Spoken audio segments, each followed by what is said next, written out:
How's it going? Welcome back to the channel. In today's video, I'm going to cover a no-cool service call where the indoor unit overflowed with water and shut the system down.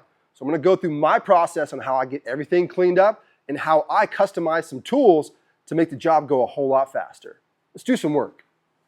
This video is brought to you by RLS, original, patented, proven. Diversitech, helping you simplify your work. And by InfantCon, providing accurate and reliable tools to HVACR technicians.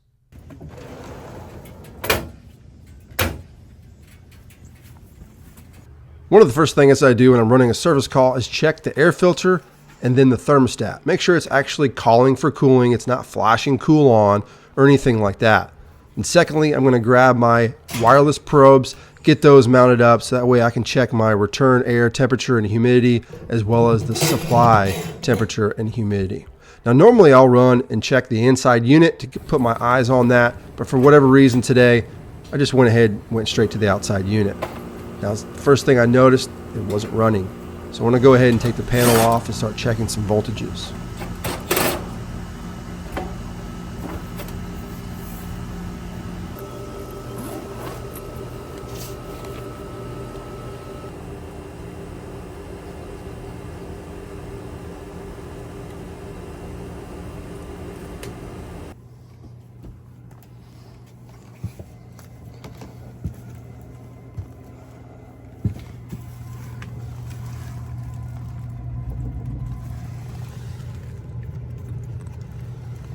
So when I have a water leak like this situation today where the overflow pan is full of water, the drain line is clogged up, this is going to be a two-step process to get this fixed. First, get the vacuum, get it hooked up, and vacuum out the drain line. If it's really stubborn, you might just have to blow it out with some nitrogen or CO2, whatever you have. And then secondly, get a kit like this. So that what I have, I just use a Milwaukee Crate just to put everything in where it's easy to kind of handle and carry up. I've got a Milwaukee top off here with an M18 battery and a 120 volt little transfer pump that I picked up from Home Depot. And it comes with the hoses that you need. What's nice about this is that I convert it to where I can hook it directly up to the PVC drain line. So after we vacuum out the drain line, it's nice and clear. We're going to pump all the water out of that overflow pan through the drain line. This is going to do two things. One, it's going to remove all the water from the drain pan.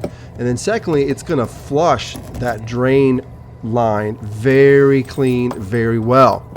So again, what's cool about this pump, it's very small. It doesn't take a whole lot of power, so you can use that little top off by Milwaukee. And it's going to flush all the water right to the drain line. Now what's also really nice about this particular kit is it has this pickup.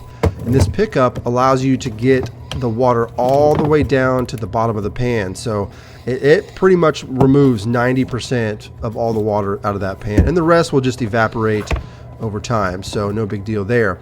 But this is a really nice kit. It's easy to deploy. It doesn't take very long. And you just use a battery powered top off like that and you're good to go. Sometimes it can be a pain to get the pickup in there, but as you can see here, I just kind of shoved it into the corner and I was able to get it into the pan, no problem.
So now that I've got the drain line cleared, the drain pan cleaned up, everything's looking good, I want to go ahead and test the system's vitals just to make sure system-wide that we're operating the way we're supposed to at this time.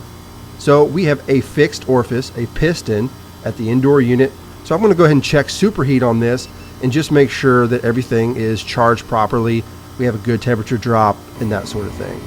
So as you can see here, I'm using the Measure Quick app, and we have a right at 6-degree superheat, which is close enough. I'm not going to sit here and fine tune and worry about it. Temperature drop looks really good, 19 degrees. So I'm happy with the overall system.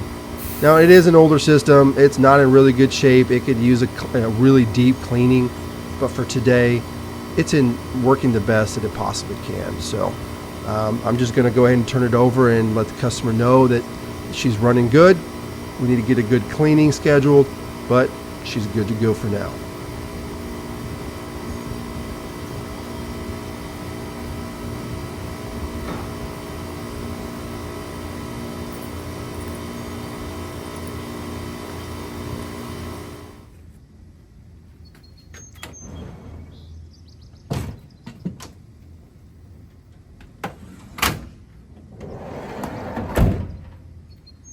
All right, so there you go. That's pretty much my process on how I tackle this type of service call. Now, having that pump is a game changer. You can easily and quickly remove all of the water in the pan all the way down to the bottom. And not only that, you're flushing the drain line out properly with all of that water. So that is a good, fantastic way to do that. Now, I've seen other people do it differently, and that's fine too. You know, they set up a shop vac outside on the drain line, let it run, go up in the attic, cut the drain line and hook up a hose and get it down into the pan, and they'll suck it out that way. So there's multiple ways of doing it. It's just whatever works for you. This is my process and I love it. I think it works great. Having that little power bank gives you the power that you need, and then, or you just have a receptacle close by, you could do it either way.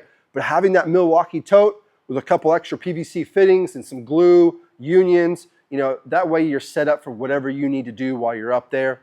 And it just does a fantastic job. So anyway, that's pretty much it. Hope you guys liked the video. If you have any questions about the process or any of the tools that I use, everything will be linked down below. So thank you so much for being here. See you next time.